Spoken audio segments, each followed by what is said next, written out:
Pemirsa, kita beralih ke informasi berikutnya di Ogan Komering Ilir. Seorang wanita paruh baya diduga menjadi korban penganiayaan oleh tetangganya. Aksi kekerasan itu dipicu ketidaksenangan pelaku karena korban kerap mengantarkan uang kiriman dari mantan mertua pelaku kepada anaknya. Atas kejadian tersebut, korban melapor ke polisi.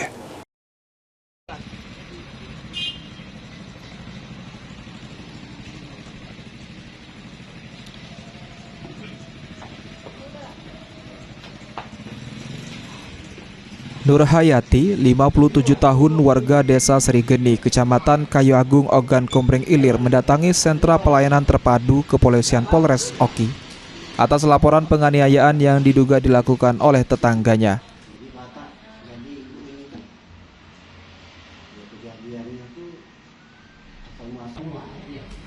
Korban Nur Hayati mengungkapkan insiden dipicu karena wanita yang diduga pelaku tersebut tidak senang karena korban sering mengantarkan uang kepada anaknya, di mana uang tersebut titipan dari mantan mertua pelaku yang dengan maksud memberikan uang jajan kepada cucunya.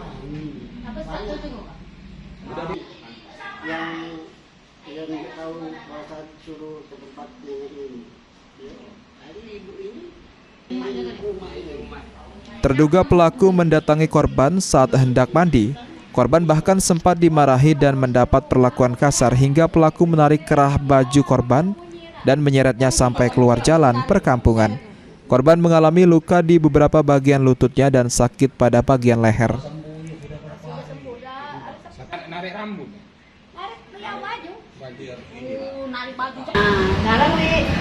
Turun di nyawa dari rumah.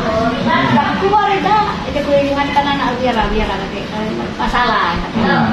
Udah diam kan, dari katanya itu sudah seminggu dari situ. Aku baru jadinya kan, pas aku balik dari kampung, dan aku dari belakang.